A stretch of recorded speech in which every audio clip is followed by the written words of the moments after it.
A los líderes se los sigue por lo que hacen, no necesariamente por lo que dicen, pero lo mejor es que coincida lo que hacen con lo que dicen. Una de las habilidades de un buen líder es formar un buen equipo, porque yo creo que nadie se salva solo y el líder sabe que no se salva solo y que es fundamental formar un buen equipo. El talento acá no es tan premiado. Por hacer lo mismo en otro país te lo valoran más. Cuando vos tenés un país con poca inversión, tenés poca capacidad de crecimiento. En los roles gerenciales las mujeres han logrado aparecer, digamos, pero en las mesas chicas de las compañías no llegan al 20%, o sea que hay pocas mujeres. Si una persona es expuesta a distintas situaciones, a distintas industrias... Sí, bueno, pero vos podés tener a alguien que es expuesto y no es un buen líder. Hay temas de personalidad, no tenés que pasarte de empático porque hay momentos que hay que tomar decisiones difíciles y no son fáciles. Los primeros que se te van son los mejores talentos, porque son los que tienen más alternativas. Un buen talento tiene muy buen network, porque aprende también de afuera, no solo de adentro. Uno puede escucharlos y tratar de ver cuál es el mejor camino que pueden elegir, pero tampoco podés direccionarlos, porque yo no tengo la verdad de hacia dónde tiene que ir. Bienvenidos a otro episodio de Expressonomics. Estoy acá con otro invitado de lujo, Juliana Repetto. Gracias por invitarme. ¿Quién es Juliana Repetto? Bueno, no le gusta que le llame headhunter porque bueno, es un término que pasó de moda. Digamos que es una búsqueda de talento de altos perfiles, de C-level. Sí. Y voy a empezar con una pregunta que no tiene nada que ver con esto, que es la pregunta con la que empecé la charla con Alem Melamed. ¿Qué es un líder? A ver, un líder hoy, porque los líderes van cambiando según las épocas y según lo que se espera, pero un líder hoy siempre ha sido una persona que puede lograr con otros y convocar a otros para un desafío, para motivarlos a lograr un resultado juntos, ¿no? Y hay de distintos tipos de condimentos de líderes, pero en general hoy con las nuevas generaciones lo que se espera es un líder más transparente, menos autocrático, menos directivo. ¿Qué es transparente? ¿A qué te refieres? Que sea más, que no juegue al póker, que no sea tan político. Tampoco que cuente a todos todo, porque no es...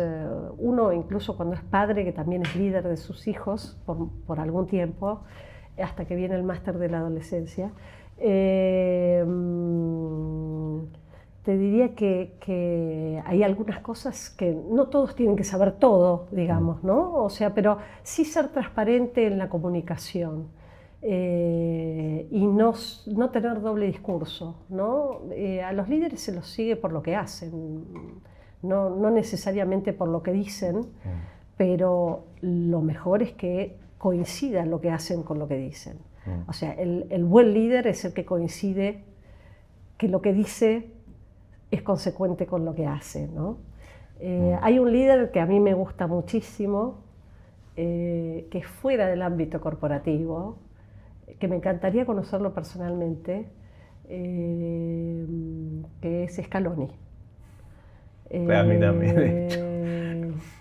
Yo creo que Leo Scaloni realmente es un fuera de la norma dentro del ámbito en el que se mueve. Y a mí lo que me fascina de mi trabajo es conocer a los fuera de la norma, ¿no? Creo que logró hacer un equipo finalmente, después de 30 y pico de años, logró formar un equipo y el equipo se siente equipo. Y ahí hay un basquetbolista, no me acuerdo si fue Jordan, que decía: el talento gana partidos, pero la inteligencia y el trabajo en equipo gana campeonatos.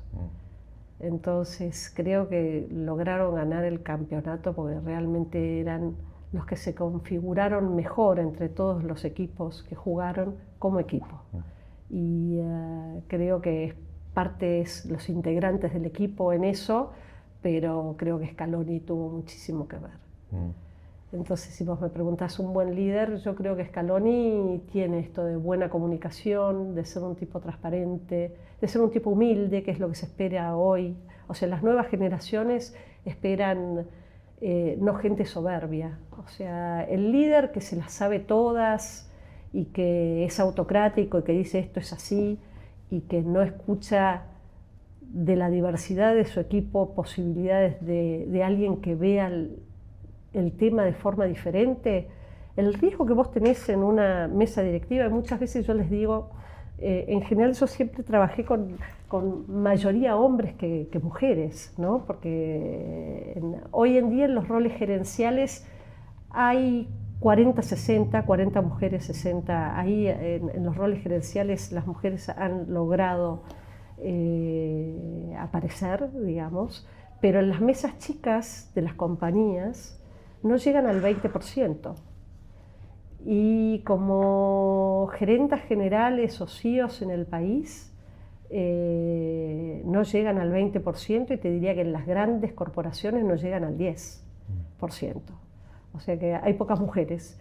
Y entonces muchas veces en los equipos directivos se produce como un fenómeno donde todos se autoconvencen que esto es lo mejor para hacer, y hay como un suicidio colectivo donde nadie levanta la vara y dice, me parece que nos estamos por encallar en la arena, como hacen las ballenas, ¿viste? Cuando la ballena piloto pierde el rumbo y encallan en grupo. Bueno, a veces pasan esas cosas en las corporaciones, que si no hay diversidad y si no hay gente que se anime, que tenga el coraje de decir yo estoy viendo distinto, por miedo a que lo dejen afuera, eso pasa muchísimo, pasa muchísimo.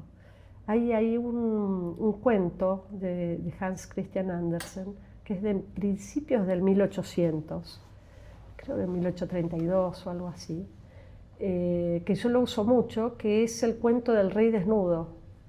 No sé si lo conoces, pero al rey lo estafan unos sastres muy vivos, porque era un rey muy inconformista. Entonces lo estafan y le dicen que le van a hacer una vestimenta tan buena, que solo los inteligentes la pueden ver. Entonces la gente sabía esto y nadie le dijo al rey que estaba desnudo, hasta que un niño dice el rey está desnudo. Y eso es algo que muchas veces en las corporaciones pasa mucho, por miedo a quedar afuera socialmente. Muchas veces no se confronta o no hay cierto coraje de decir yo estoy viendo algo distinto, o al que ve algo distinto lo corren de camino, ¿no? Y después, bueno, tenés historias de empresas que tuvieron ciertos problemas, ¿no? Pero es muy bueno que traigas el ejemplo de Scaloni, porque yo creo que ser director técnico de la selección argentina, que en sí es una posición que recibe una presión tremenda, siempre, ya sea porque tenés dirigir un equipo en un contexto súper complejo, donde está metido la política, donde hay intereses. Yo creo que Scaloni sería un excelente CEO, porque la presión, o sea, más allá del conocimiento técnico, es la misma. O sea, no sé si coincide. El fútbol es un negocio, o sea, se mueve muchísima plata, es un negocio. Hablaste de que es diferente, destaca en un contexto.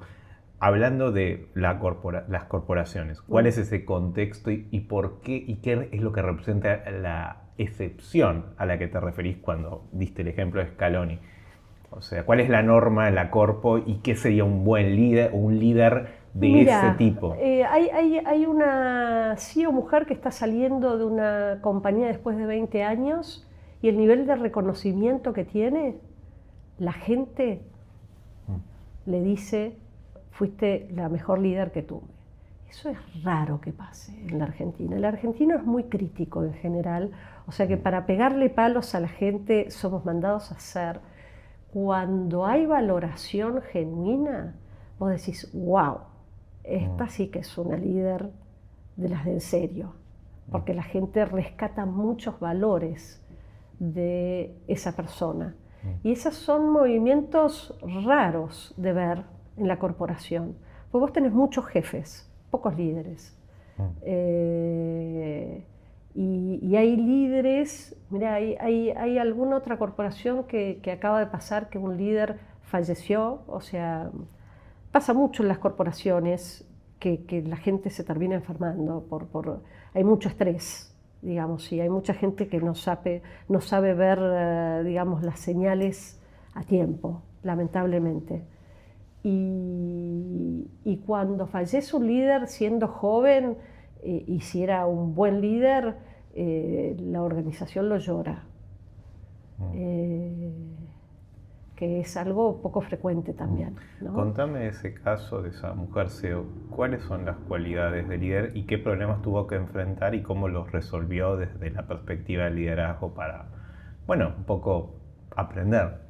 Tuvo que enfrentar todos los temas que suele enfrentar un CEO de una compañía multinacional, que yo les digo, yo no les envidio la silla, digamos, todo el mundo los ve, es la famosa jaula de oro, y consideran que son súper exitosos, pero la verdad que estar sentado en la silla de número 1 de una multinacional en la Argentina, con las crisis sucesivas que tenemos y los cambios de timón desde la política y desde lo institucional, legal, que van cambiando las cosas, te cambian la cancha todo el día, es muy difícil ser el comunicador hacia un corporativo que tiene como mucho una inflación de 2-5% anual, donde le tenés que explicar que, bueno, ahora este año estamos revisando sueldos 3-4 veces al año porque estamos en hiperinflación sin nombrarla, y cómo hacen para con pocos recursos lograr la rentabilidad que se les pide que logren. Es una silla muy compleja, digamos. Lo mejor que pueden hacer es lograr tener un buen equipo, porque así comparten un poco responsabilidades, pero la silla del número 1 es dura, o sea, para el que lo ve de afuera es una persona súper exitosa, pero tiene que tomar decisiones complejas. ¿Cómo formas un buen equipo? O cómo, citando ejemplos. Yo creo que, por ejemplo, una de las habilidades de un buen líder es formar un buen equipo, definitivamente. ¿Y cómo se hace? Porque yo creo que nadie se salva solo y el líder sabe que no se salva solo y que es fundamental formar un buen equipo. Yo creo que si tenés un equipo, hoy se empuja mucho tener equipos diversos. O sea, equipos que seamos muy diferentes todos y que tengamos distintas perspectivas y que nos complementemos. Vos tenés organizaciones que parecen un club de amigos donde son todos nacidos más o menos en los mismos colegios, en las mismas universidades y todos están como con el mismo anteojo azul con el que fueron formateados. Cuando vos tenés gente con anteojos de distintos colores y que complementan, y que pueden aportar al desafío o al negocio desde distintos lados, yo creo que eso es un muy buen equipo. Igualmente, también creo que el equipo de la mesa chica tiene que tener mucho conocimiento financiero, o sea, no solo de su área, si sos recursos humanos, tenés que entender de variables económicas del negocio, o sea, no sos soft solamente. Tenés que entender cómo impacta el tema gente y talento en la organización y en el negocio y en los números del negocio, ¿no? Y muchas veces no saben defenderlo, y y en la mesa muchas veces se considera como gasto el buscar talento, ¿no? En vez de inversión se considera como gasto. Y hay negocios que son de servicios, donde lo más importante de tu negocio es la gente. O sea, la gente y la formación de la gente que tengas.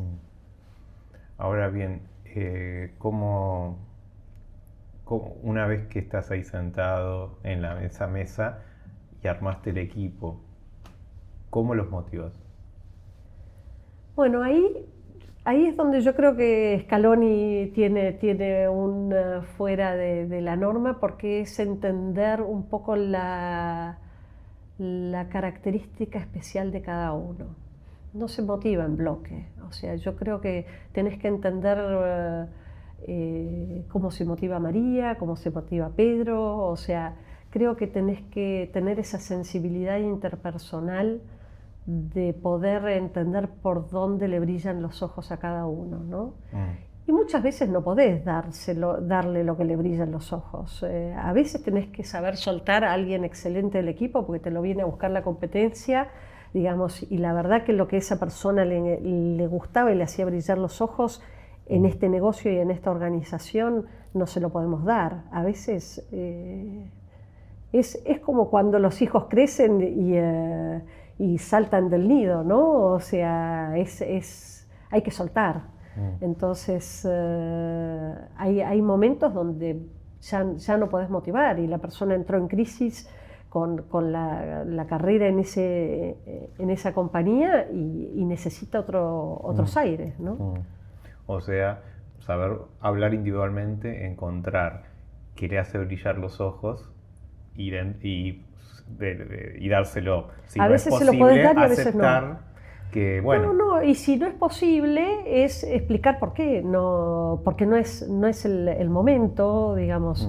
Nosotros vivimos en un país que en el último tiempo ha tenido muy poca inversión. Entonces, en general, cuando vos tenés un país con poca inversión, tenés poca capacidad de crecimiento.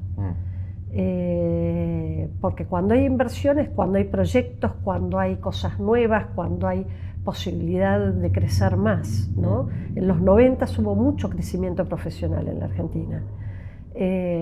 Por eso en los últimos años hubo mucho éxodo de chicos profesionales. ¿Cómo fue esto del éxodo? Impresionante. La cantidad de chicos jóvenes en los 20 y pico a los 30 que se fueron del país es enorme.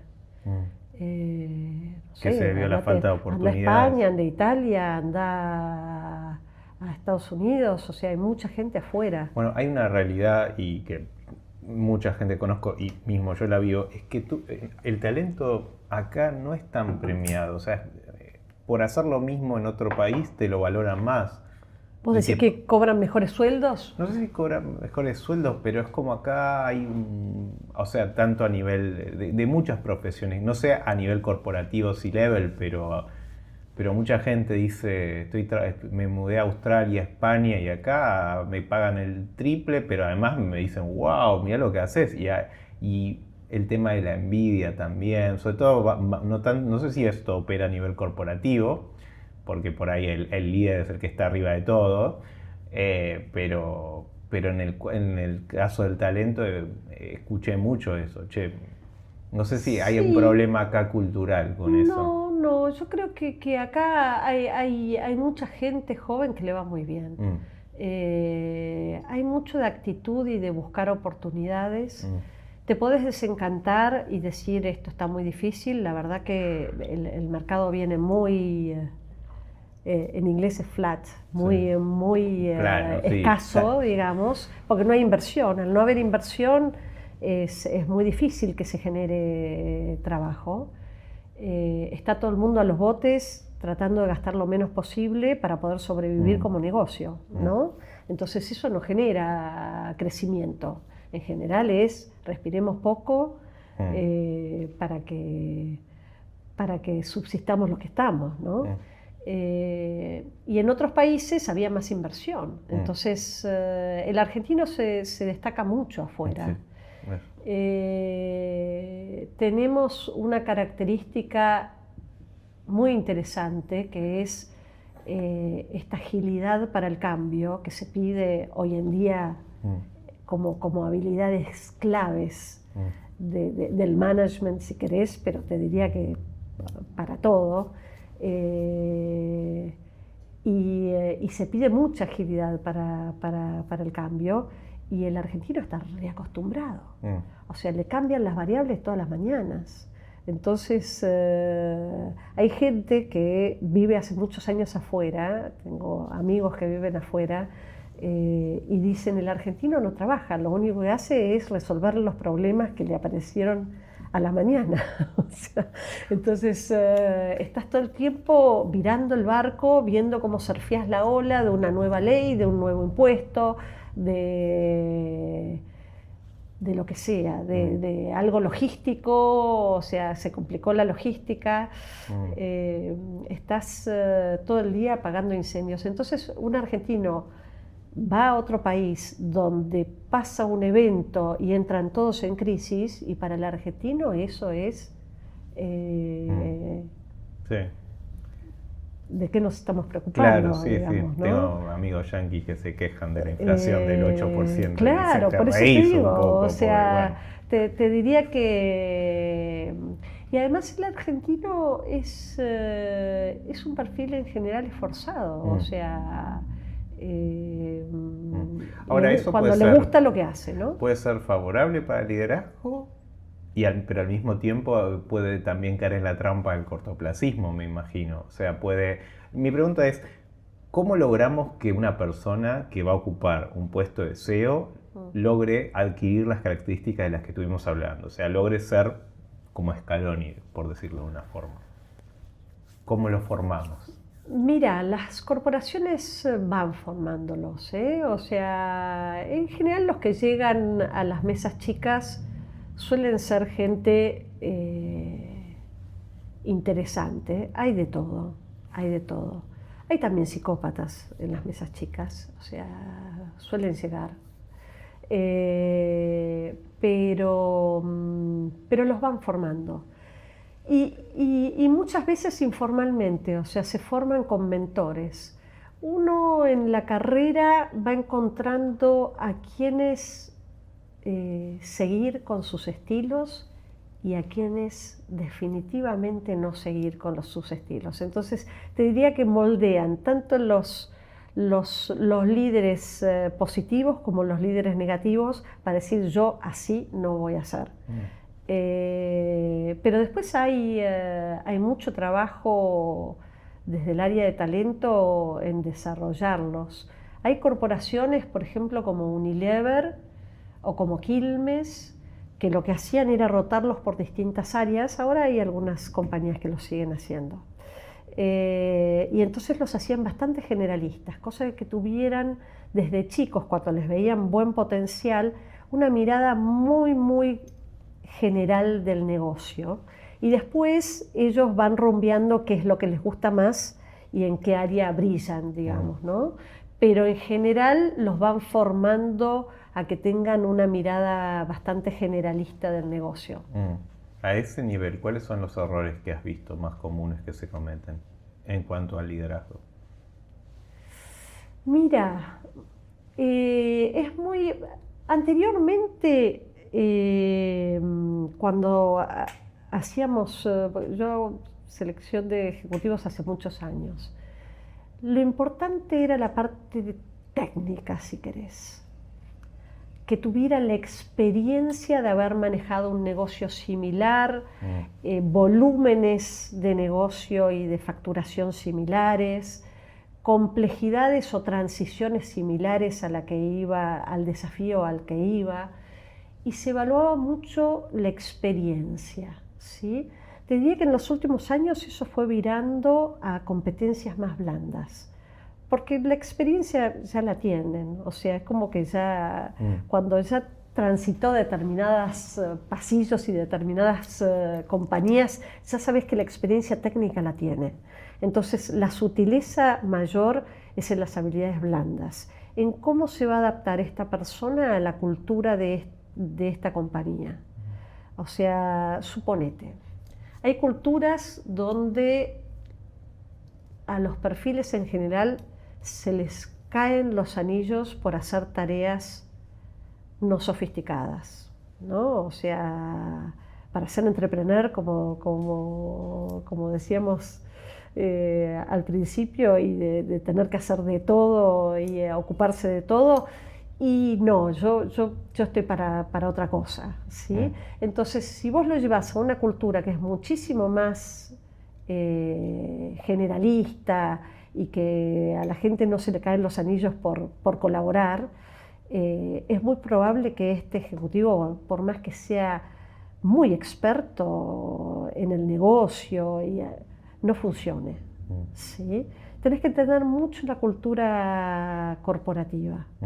¿Y vos como, digamos, como conectora de talento, sí, vos tenés que hacer un trabajo primero de entender la cultura corporativa para la que vas a conseguir un líder, y después entender, o sea, estudiar la naturaleza de esos líderes? Si es una persona que se le caen los anillos para una empresa que tiene una cultura más generalista o del barro o de colaborativa, no va a funcionar. Quizás funcione para otra donde, bueno, sí. Es que siempre alguien funciona para determinada oportunidad. Ahora, antes de hablar del perfil de cómo identificas una cultura corporativa, o sea, ¿qué tenés que observar para saber por qué esta empresa cómo opera por dentro? Hay culturas muy determinadas por el tipo de industria. Por ejemplo.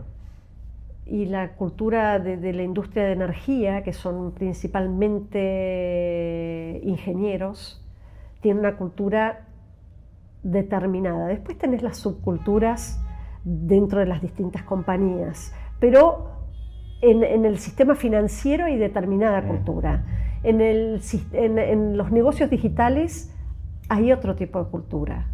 En farma hay otro tipo de cultura. El negocio te determina mucho la cultura que se termina estableciendo. Después tenés distintas, o sea, vos no podés comparar una farma con otra, y ahí tiene que ver mucho con los líderes que tuvieron y cómo moldearon en valores a la gente, que es por dónde pasa, digamos. Ahora, pero a nivel sectorial, por ejemplo, ¿cómo es la cultura farma? Para decir un ejemplo.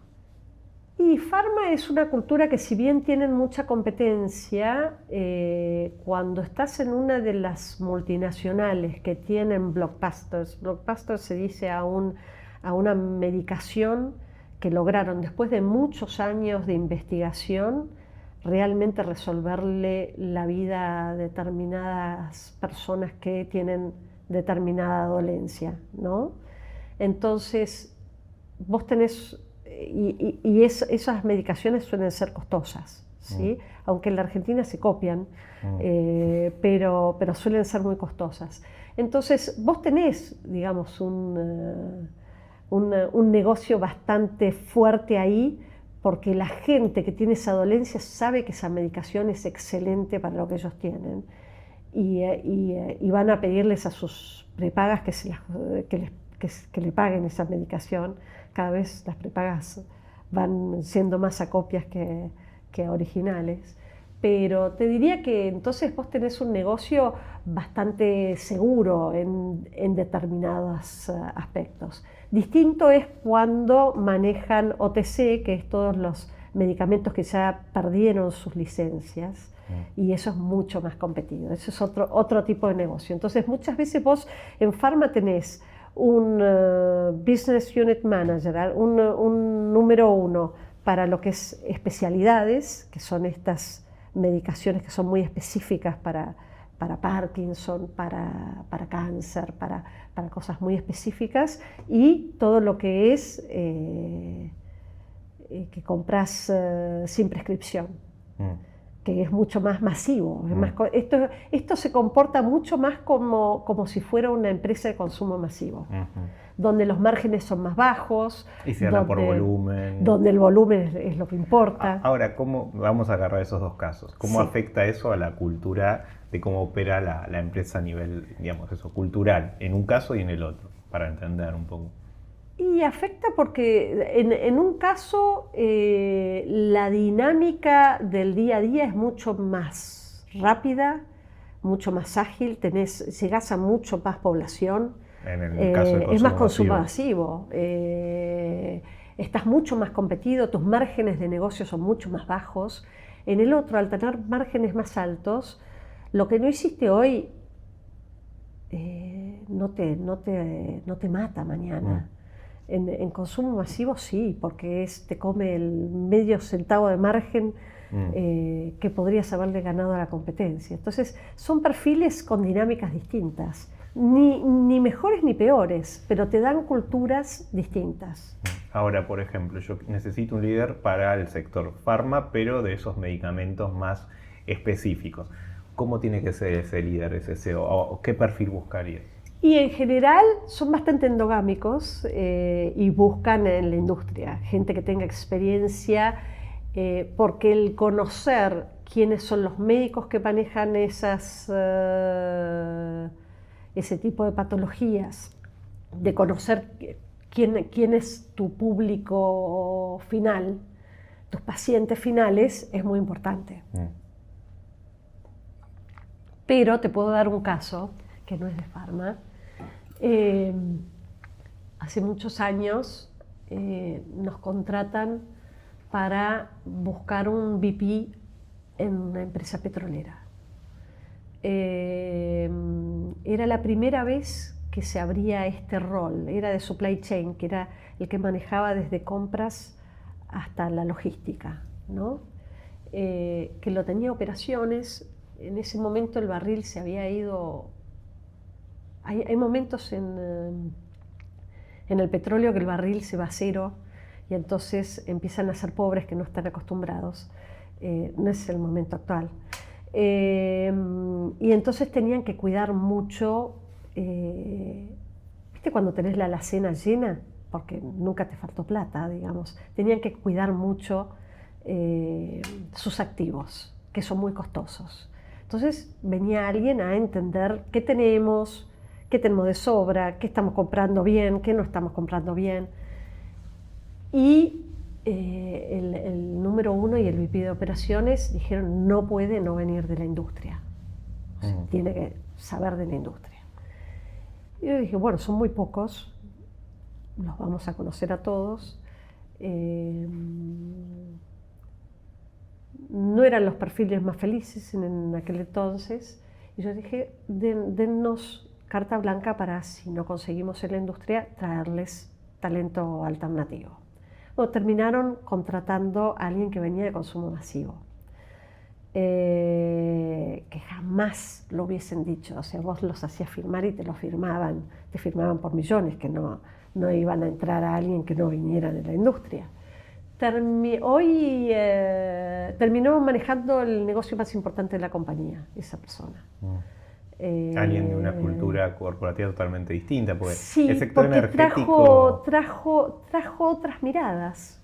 Viste que cuando están todos con los anteojos azules, muchas veces tiene que tener capacidad de adaptación, ¿no? O sea, pero trajo otras miradas y se supo adaptar muy bien. Bueno, el sector energético es muy distinto, por ejemplo, al farma, en el sentido de que estructuralmente, bueno, también hay que ver cómo manejan activos millonarios. Claro. O sea, vos te equivocás en una presa hidroeléctrica y perdés millones de dólares en un error, digamos. En farma, si hay un error en la producción, ellos tienen una forma de traquear todos los medicamentos de determinado lote. Si aparece que hay algo que no está bien, ellos retiran de mercado. Claro. No es frecuente que suceda, en la automotriz también pasa eso, que si de repente detectan que hay un fallo, te lo van a decir muy sutilmente, tenemos que cambiar los airbags porque hay una nueva política, no te van a contar que hubo un fallo, pero hacen vuelta para atrás y reemplazan lo que no está bien.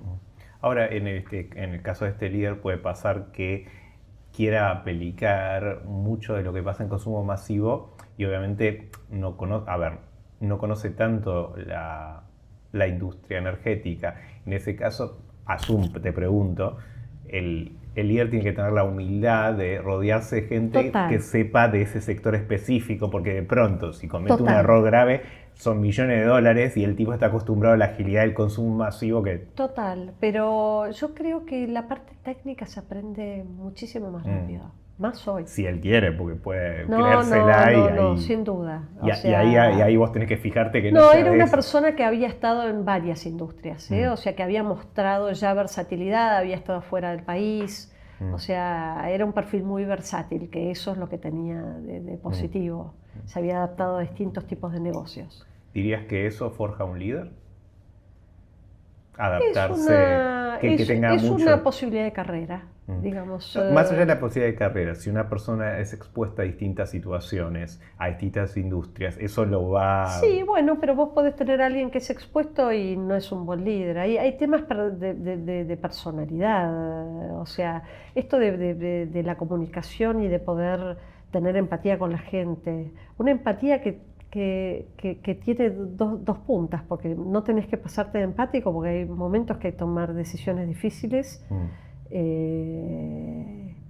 y no son fáciles, ¿sí? O Por sea, y tener que despedir gente porque viene la orden corporativa de que el negocio no está bien y entonces hay que sacar 10.000 personas en el mundo. Y vos en Argentina, dentro de todo, venís manejándolo bien, no te sobra gente, o sea, y hay que tomar la decisión de sacar gente que es buena. En general ahí la mayoría de los ejecutivos que tienen que terminar tomando esas decisiones entran bastante en crisis con la corporación y a la corta o a la larga terminan saltando.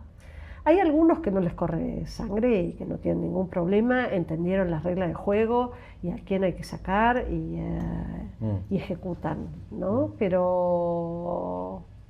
Conozco un caso de Sí. un CEO que tuvo que hacer eso, que él se da cuenta que la orden no tenía sentido por el contexto, porque también sobre todo cuando se trata de empresas, de dónde es la empresa a nivel de país también influye, porque viene un sesgo cultural. Total. Y por ahí a veces dicen, bueno, dan la orden sin escuchar al tipo que está ahí, como diciendo, esto es una locura absoluta lo que quieren hacer, no es necesario echar gente. Hay ejecutivos que la pelean, ¿eh? La pelean Hay o ejecutivos se que van, la pelean. digamos, Y hay ejecutivos bueno, que llevan adelante, sí, o sea, entienden el juego corporativo y hacen lo que se pero tiene eso que es hacer. una movida política, porque seguramente en el largo plazo quizás termine generando digamos, un problema para la empresa, porque ahí se está tomando una mala decisión en el headquarter, obviamente, no saber delegar o, aunque sea bueno, a ver, explícame por qué acá hay que hacer esto o no, pero bueno, eso ya trasciende. Había una época que había ejecutivos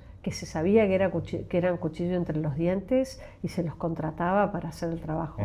Sucio. El trabajo duro. Pero sí. eso suena más como cuando quieren hacer una reestructuración Sí, y maximizar el precio de las acciones, que va en contra de maximizar la rentabilidad, o sea, hace pelota la compañía, pero bueno, eso es tema de la lógica media tóxica también y contraproducente, porque como en el libro que lo hablamos como la B de En búsqueda de la excelencia, ahí lo dicen, ese tipo de actitudes en el largo plazo condena a esa empresa. En general, cuando pasan esas cosas, yo he visto compañías que tenían una cultura muy fuerte, donde la gente tenía la camiseta tatuada y por ahí se fusionaban dos empresas, o sea, compraban una empresa y hacían la fusión y de la fusión iban a quedar solo ganadores y perdedores.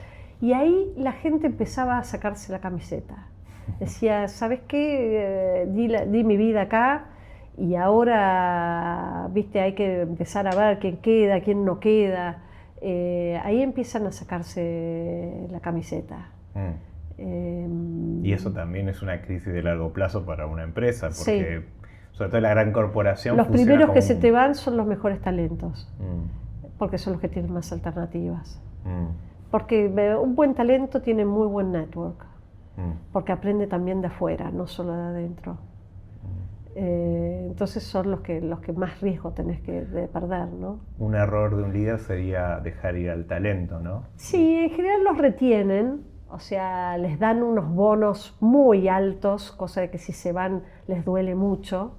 En general los retienen, pero Sí. muchas veces no y los pierden. Citando también a un ex C-Level que ahora se fue y emprendió, me dijo una frase: la corpo es como la merca, porque te querés ir y te ofrecen más y más y más. Y al final tenés que decir, basta, Sí. me voy porque me estoy enfermando. Sí, Y- bueno, eso es la famosa jaula de oro, digamos, donde todo el mundo los ve Sí, sí, sí. como súper exitosos Hablé y con están bastante- súper encerrados Sí. psicológicamente en una realidad que los sostiene económicamente y por ahí los está enfermando terriblemente. Y hablemos de un tema que habíamos charlado la otra vez. Hay gerentes de empresa que se quieren ir, no solo gerentes o CEOs, sino C-levels, o sea, que están ahí. Pero a veces no están seguros porque digo, bueno, emprender, habiendo tenido la experiencia previa, es complicado. Tenés el capital porque siempre cobras un bono tremendo, pero también al no haberlo probado, hay muchos que prueban y terminan volviendo, otros que no están muy seguros. Sí, bueno, yo tengo ejecutivos que me llamaron esta semana que emprendieron, no les fue bien y quieren volver a la corpo. Claro. Y de a priori, ¿cómo vos podés ayudarlos a entender si es una buena decisión irse o quedarse? O decir, bueno, mira, el problema es que en esta empresa no funciona, en otra podrías, no es un tema de que tenés que irte. ¿Cómo te das cuenta de eso? Mira, en general tampoco vas a ir en contra de lo que la persona está deseando, ¿no? De alguna forma está buscando estabilidad económica, que le entre todos los meses un ingreso, no quiere pelear más en una Argentina como la nuestra. O sea, emprendió, tenía la fantasía de lo que era emprender y cuando emprendió no le resultó, que tal vez si hubiese emprendido en otra cosa le iba bárbaro, ¿viste? Uno puede escucharlos y tratar de ver cuál es el mejor camino que pueden elegir, pero tampoco podés direccionarlos, porque yo no tengo la verdad de hacia dónde tienen que ir. No, Creo que pero cada podés uno darte tiene... cuenta o por lo menos Sí, aconsejarlos. me doy cuenta cuando van a meter la mano en el enchufe, digamos. ¿Cuándo ¿no? pasa eso? Así para la lección, para el que por esté ahí, viendo. por ahí cuando le ofrecen muchísima plata en una compañía que yo sé que no se vive bien adentro, y ahí es una... O sea, yo les aviso, mira, esto es una decisión tuya, o sea... Pero sabe que tiene estas características. Muchas veces, muchas compañías, jamás, no voy a dar nombres, así que Yo por ya más que sé me cuáles pides, son igual, no porque importa. todas repiten lo mismo. Que son muy emblemáticas y por ahí son una picadora de carne, o sea, entonces... Esa expresión la escuché para la misma empresa más de 50 veces. Entonces, pero puede ser que estés en un momento de vida donde estés para dar todo y querés crecer un montón, y es tu momento para estar en un lugar así. Ahora, después, nacen tus hijos, necesitas tener tiempo personal para tener una vida medianamente equilibrada y ya no te cierra mucho la ecuación. Entonces, todo depende de tus momentos de vida y de dónde... Hay momentos, mira, hay tres ocasiones en que los ejecutivos argentinos se suelen volver. Y está pasando de nuevo, digamos, porque hubo mucha gente joven que se fue de la Argentina en los últimos años. Es cuando se quedan embarazados y dicen, no quiero criarlo en esta sociedad. Venían ganando muy bien y yo digo, miren, tienen que soltar el tema económico, porque vuelven a buscar proyecto y por un tema familiar. Porque tienen contención de abuelos, primos, familia, y buscan eso. Eso es uno de los momentos en que el argentino vuelve. La segunda situación es cuando los ejecutivos que hacen carrera internacional suelen cada 4 años tener una asignación, si van creciendo, a un nuevo lugar, o sea, a un nuevo país, a un nuevo desafío. Primer desafío, van todos contentos porque es una súper oportunidad de crecimiento profesional, lo sigue la mujer, lo siguen los hijos. Segundo desafío, los siguen ya no tan contentos porque tienen que dejar a los amigos que se hicieron en este nuevo lugar, se habían dejado los de Argentina, tienen que dejar toda la red que hicieron en ese lugar. van al segundo desafío. Cuando viene el tercer desafío, ahí o la mujer o los hijos le dicen, hasta acá llegó mi amor, yo no te sigo más. Y ahí es cuando los ejecutivos empiezan a tratar de volver y están como complicados porque no es una decisión personal per se, es una decisión más familiar, ¿no? Es prevalecer familia por sobre carrera. Y la otra, que es la más dura, que es cuando algún padre fallece. Esa es la más dura. Ahí es donde he visto ejecutivos altísimos estar en carreras muy, muy altas a nivel mundo y decir estoy en el lugar equivocado, entran en una crisis muy fuerte y se vuelven. Se vuelven hechos a comprar proyectos porque son tipos muy interesantes. Claro que acá nadie les va a pagar su know-how global porque no lo necesitan en la Argentina. O sea, todo lo que estaban manejando, que eran N países, N geografías, acá en la Argentina es como una quinta al lado de lo que venían manejando, ¿no? Entonces, pero se vuelven y en general logran tener proyectos o propios, siendo inversionistas, o proyectos que aprovechan a tener a alguien con ese seniority para manejar un desafío. Conozco casos de que se vuelven angel capitals, que terminan financiando startups, hay muchas variantes. Pero para terminar, quiero hacerte una pregunta. Vos empezaste en la Corpo, Juliana, y ahora estás fuera. ¿Cómo fue ese proceso, o sea, desde lo personal? No fue fácil. Fui 18 años corporativa más o menos. Trabajé en dos empresas. Una me formó muchísimo, las dos me formaron muchísimo. Pero una me formó mucho generalista en negocios, eran muy de avanzada en knowledge management en ese momento. Si vos querías aprender de un negocio, de una industria, tenías todo, era la NASA en eso. Y después, bueno, después trabajé en la que es más grande a nivel global de selección de ejecutivos y de desarrollo de ejecutivos, porque hacemos también desarrollo de ejecutivos. Pero soltar la corpo no es fácil, porque dejas de ganar todos los meses, o sea, en tu cuenta no tenés más ese sueldo que es un buen sueldo. Yo entré en crisis, eso fue lo que pasó. Entré en crisis, había habido una crisis global muy fuerte, había mucha presión por generar más de 20% de margen en el negocio. Para generar eso había que trabajar muchísimo y estábamos pasados de rosca. Se nos iba la gente porque no podíamos subir los sueldos y entonces se nos iba la gente que habíamos formado por mucho tiempo, porque para ser interlocutor de ejecutivos tenés que tener cierto know-how. Entonces se nos iba la gente a cobrar el doble a consultoras locales y entré en crisis. Dije, hasta acá llegué, o sea, un día en la ducha me acordé que no había llamado a un ejecutivo muy importante y dije, se me están cayendo los platos por todos lados. Tengo 3 hijos y todavía los estaba criando, ahora ya están bastante más grandes. Pero entré en crisis como la mayoría que entran en crisis y deciden. Y me puse mi propia consultora y me fue muy bien y hace 6 años nos asociamos con mis socias y muy contenta. Bueno, Juliana, muchísimas gracias por venir y por compartir tu experiencia y conocimiento.